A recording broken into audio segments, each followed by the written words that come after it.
구미 불산가스 노출로 노동자 5명이 사망했다. 3천여 명의 지역 주민들이 피부와 기관지 증상을 호소하며 아프단다. 당장 긴급한 정부 대책이 필요하다. 그래서 환경노동위 새누리당 간사 김성태 의원을 모셨다. 아, 김성태? 그는 새누리당 대신파다. 나는 친박 아니야를 외치며 정치 쇄신을 부르짖는 이 남자는 최근 황우여 당대표, 이양구 원내대표 물러나라고 주장했다. 김성태는 박근혜 주변에 시큼쭉쭉한 사람들 뿐이란다. 시큼쭉쭉한 게 뭐지? 아, 궁금해. 위기의 새누리당과 구미 불산가스 노출 두 가지 이슈를 회도난마할 김성태 새누리당 국회의원을 만나보자. 네, 새누리당 쇄신파 김성태 의원 함께 자리했습니다. 안녕하십니까? 예. 어서 오십시오. 예. 연탄가스 홍준표 전 의원이 온돌방에 옛날에는요, 진짜 연탄가스 막 구들방에서 올라오지 않습니까? 저도 막 자취할 때 예. 연탄 가르고 그러면 예. 기억나시죠? 예.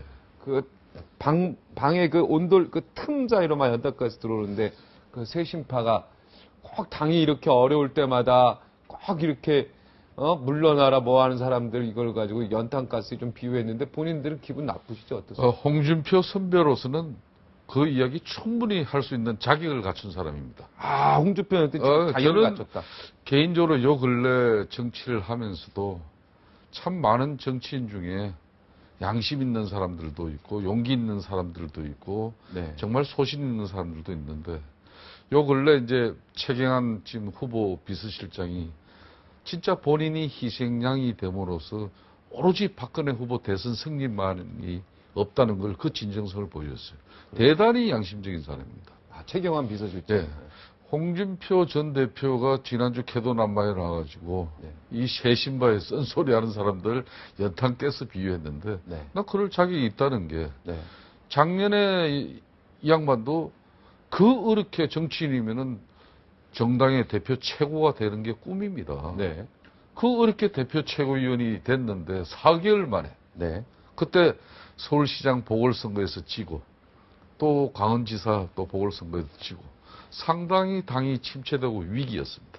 과연 이렇게 하고 내년 4월 총선에 우리가 이길 수 있을 것인가. 백석도 어렵다 이런 상당히 위기 진단이 있었죠. 네. 그렇지만 그때 역시 홍준표 대표 최고의 결심을 촉구한 사람들이 바로 흔히 말하는 쇄신파들입니다. 네. 만일 그때 그런 쇄신 노력이 없었다 그러면은 저는 끔찍한 상황이 왔을 거라고 봅니다. 그때 홍준표 대표가 쇄신의 목소리 속에서 본인이 용기 있게 결심해 줌으로써 네. 당이 비대위 체제로 전환됐습니다. 네. 그리고 박근혜라는 사람이 비대위 위원장으로서 추대가 되죠. 네. 그 박근혜가 추대되자마자 쇄신과 배나 이 계획의 이 기초를 아주 높게 치들었습니다. 정말 그때는 우리 국회의원들 다 무서웠죠. 네. 아, 저는 박근혜의 정말 깡다구. 네. 아, 뭔가 좀 그때 살벌했어요. 네. 그런 진정성이 있었기 때문에 올 4월 총선에서 다시 국민들은 저희 새누리당에게 150석을 줬습니다. 네. 한나라당 간판도 내리고요. 네. 그랬기 때문에 오늘의 또 새누리당이 있는 건데 지금 마찬가지예요. 네. 지금 우리 박근혜 후보 저도 우리 지역에서 김 의원 이제 대선 며칠 남지 않은데 그렇게 계속 후보 그리고 당내 분란 일으키는 소리 하면 뭐가 좋냐. 빨리 수습해. 이런 이야기예요. 네. 하지만 이걸 보십시오. 이제 70일밖에 남지 않았지만은 앞으로는 진짜 대선 전쟁을 치러야 됩니다. 네. 계속해서 박근혜 후보를 편안하게 모시는 데는 일각인이 있는 사람들이 황우여 대표 최고나 흔히 말하는 캠프의 팀밖에. 핵심 네. 측근이에요. 네. 이 사람들은 정말 박근혜 후보 편안하게 모시는 사람들. 네. 그렇지만은 진언이나 충언을 통해서 쓴소리는 전혀 못하는 사람이에요. 네.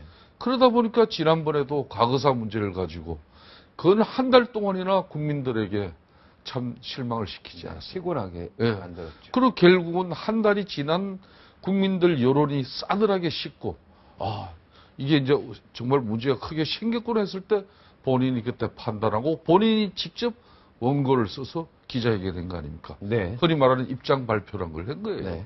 자, 이런 지금 당 지도부와 참모들을 두고 어떻게 연말 12월 19일 날 우리가 대선 승리의 3편을 덜 수 있다는 겁니다. 이건 아니에요. 정말 너무 지금 우리가 크게 문제예요.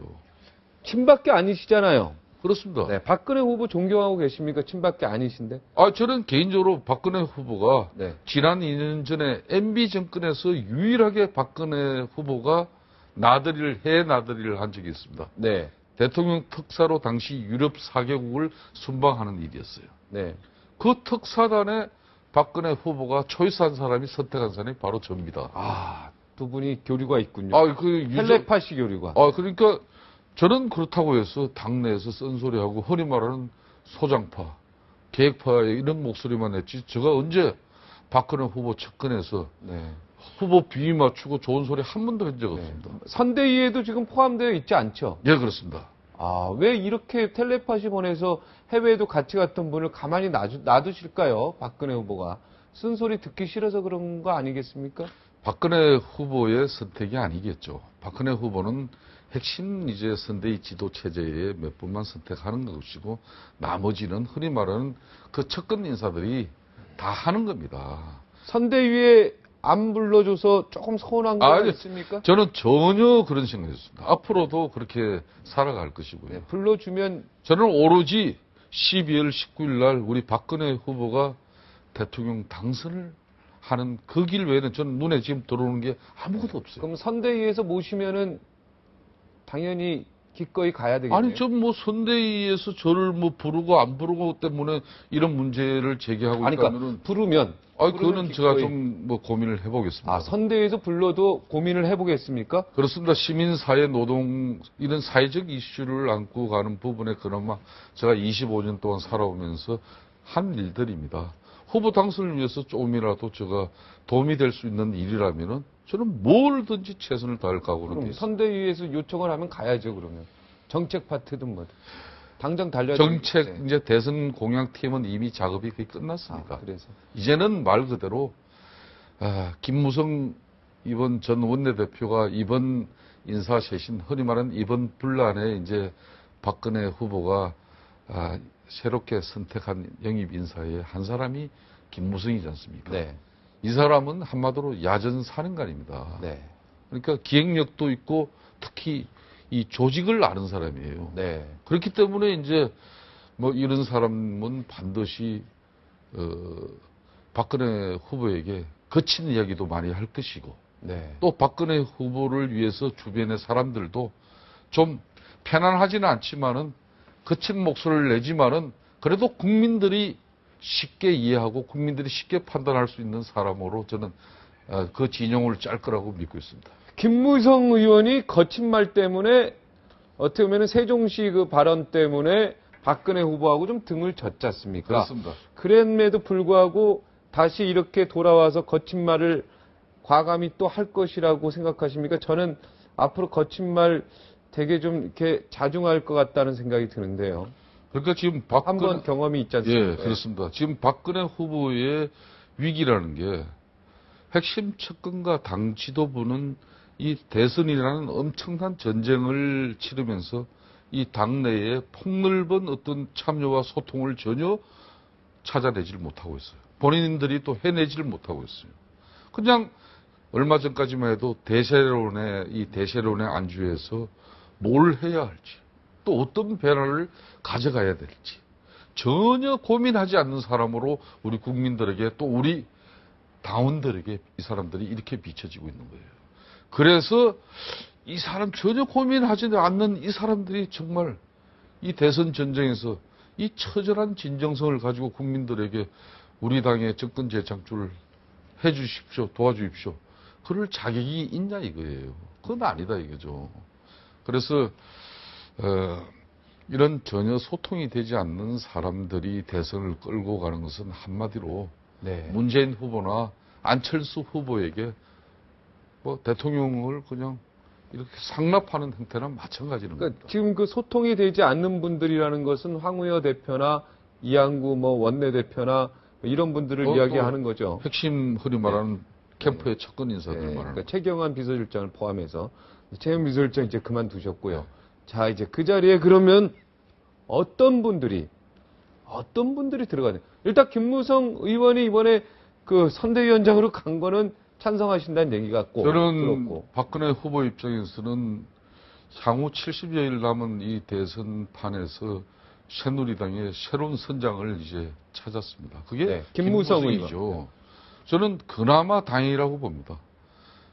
김무성 지금 현재 전 원내대표 같은 경우는 친박계로서 한때는 네. 또 친이계뿐만 아니라 전체적인 이 구성원들을 잘 아우르고 추스르는 그런 한마디로 소통에 큰 힘이 있습니다. 그 사람. 아, 지금 새누리당 국회의원들을 소통시키는 예, 큰 힘이 그런 힘을 갖고 있다. 또 친이계 친박계 모든 걸 아우를 수 그렇습니다. 있는. 네.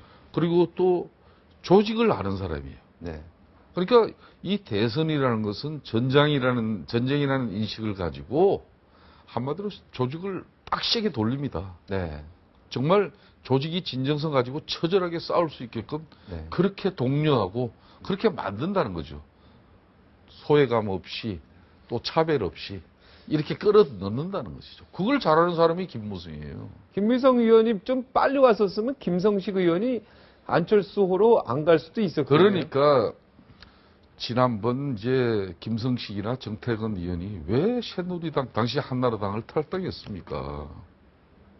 이제 당을 비롯한 재창당을 좀 해달라 수준으로. 네. 그리고 정태근 의원 같은 경우는 한 보름씩 단식 투쟁을 했잖아요. 국회에서. 네. 그 김성식 의원, 정태근 의원 그때 요구한 사람이 바로 황우여 원내대표였습니다. 당시.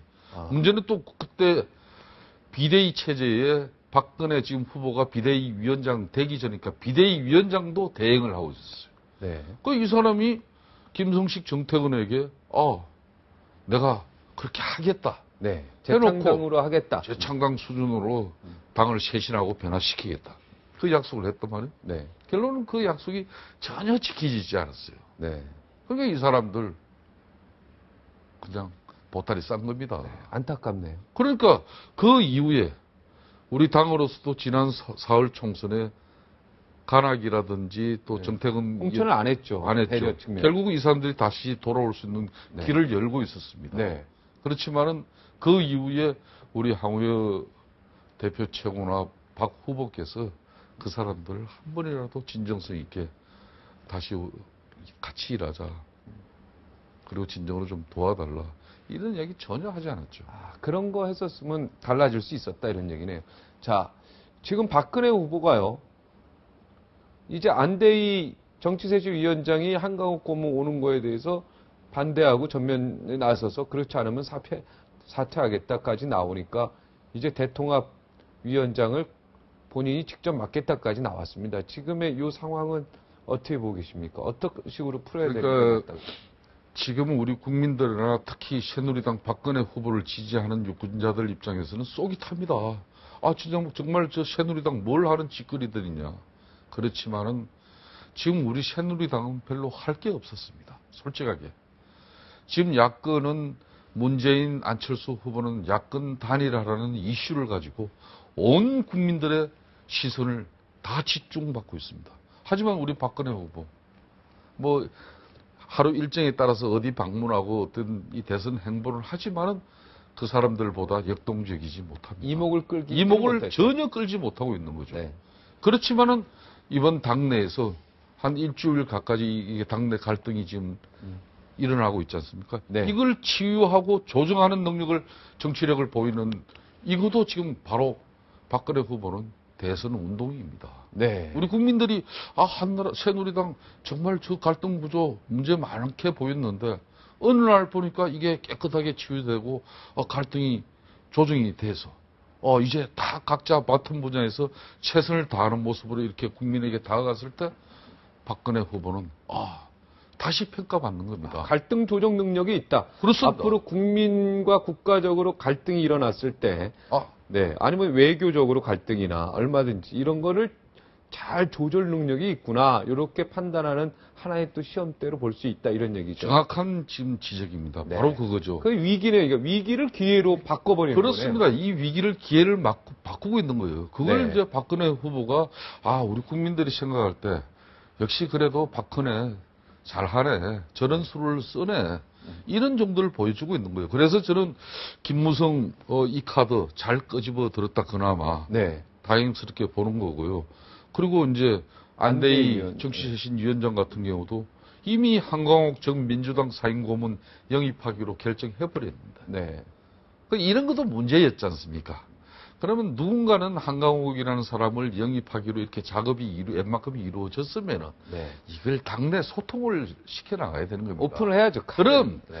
그런데 맹색이 정치쇄신위원장이라고 모신 안대희 위원장마저도 모르고 이게 어느 날 텔레비 뉴스 보니까 황우여 대표 최고하고 한강욱 전 민주당 상임고문이 우리 새누리당 뒤에 로고 앞에서 그냥 악수하고 있더라 이게. 황당하게. 이러면 황당하고 다 실망하는 거죠. 그 과정 자체에 실망. 그래서 이제 박근혜 후보가 소통 불통 뭔가 외부에서 영입을 하고 있기는 있는 것 같은데 이걸 누가 어떻게 뭘 하는지 전혀 모른단 말이에요.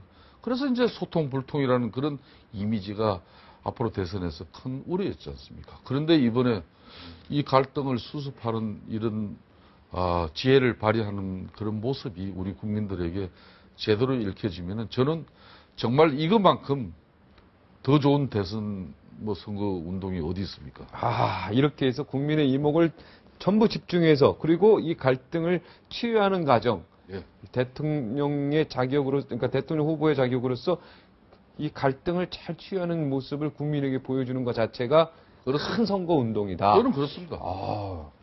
시각 자체를 아주 긍정적으로 아주 미래지향적으로 보시는군요. 더군다나 지금 이런 상황을 가져가면서 우리는 불과 한 달 전까지만 하더라도 새누리당은 한마디로 이번 12월 19일 대선 거의 걱정 없다 할 정도로 자신만만했어요. 네. 그렇지만 그게 아니라는 사실을 우리 국민들이 한 달 동안 국민 여론으로 보여줬지 않습니까? 그럼 거기에 걸맞는 우리 당의 변화가 있어야 되는 것이죠. 네. 그게 바로 인적 쇄신이고, 흔히 말하는 황우여 대표, 이양구 원내대표 지금 이 마당에 국정감사도 하고 있는데 내치지 못하면 그럼 당신네들 이 대선판에서는 그러니까 이 선에서 빠져 있어라 이런 정도 절충을 시도하는 이 박근혜 후보의 입장. 저는 이거는 이제 수용해야 된다고 봅니다. 네. 지금 이 이상 어떤 대안을 찾을 수도 없으니까요. 네, 알겠습니다. 김종인 위원장하고 이양구 원내대표는 이제 이렇게 정리하는 게 딱 맞습니까? 이선 후퇴하시고 선대위 안 들어오는 걸로 해서 네? 황우여 당대표나 이양구 원내. 아니면 김종인 위원장 이 두 분의 손을 경제 민주화 두고 지금 시간이 없으니까요. 네. 어느 쪽 편이 맞다고 봅니까? 정책에 대해서는. 저는 김종인 위원장 목소리에 손을 들어주고 싶습니다. 손을 들어주고 싶다. 자, 환경노동위 상임위원장 아니십니까? 네, 그리고 맞습니다. 저기 환경단체에 관여도 많이 하셨고 노동. 이번에 불산 사태 보면서 아주 한숨이 나올 것 같은데요. 가슴도 아프고. 예. 지금 뒤늦게 알려진 바에는 빨리 조치할 수 있었는데요. 한심하게 대처한 그 환경부 장관에 대한 비판의 목소리도 높고 하는데 어떻습니까? 유영숙 장관에 대한 퇴진에 대해서 한 목소리 좀 내실만 하겠습니까? 그러니까 이런 부분도 이명박 대통령께서 이제 MB 정권 임기가 얼마 남지 않았다 이렇게 방치해서는 안 되는 거예요. 더군다나 우리 유영숙 장관이 그 목숨을 아라고 그 많은 희생이 발생한 현장을 방문해서 맹암 돌리면서 왜 웃고 있어요? 왜 통곡을 해도 모자랄 판에 저는 대단히 부적절한 어떤 그런 모습이었어요. 명함 돌리고 웃는다는 건 있을 수가 없는 것이다. 그런 것이죠. 그렇다면은 저는 이명박 대통령께서도 이제 사안이 발생하면 그만큼 엄중하게 책임을 물어야 됩니다. 그렇기 때문에 또 장관의 지위는 얼마나 또 높습니까? 물러나야 된다는 뜻이죠, 지금 말씀하신 게? 저는 그걸 제가 또 이 판에 뭐 김성태가 당에 또 뭐 이런 소리 하더니 또 갑자기 또 이제 뭐 청와대에 또 이런 소리 한다 뭐 이런 정도까지는 엄중한 말하고 처벌을 물어야 된다. 엄중한 책임을 물어야 한다. 물어야 한다. 네. 자, 시간이 다 됐습니다. 예. 오늘 하실 말씀은 다 하신 것 같습니다. 그렇습니다. 저는 국민 여러분들께 네.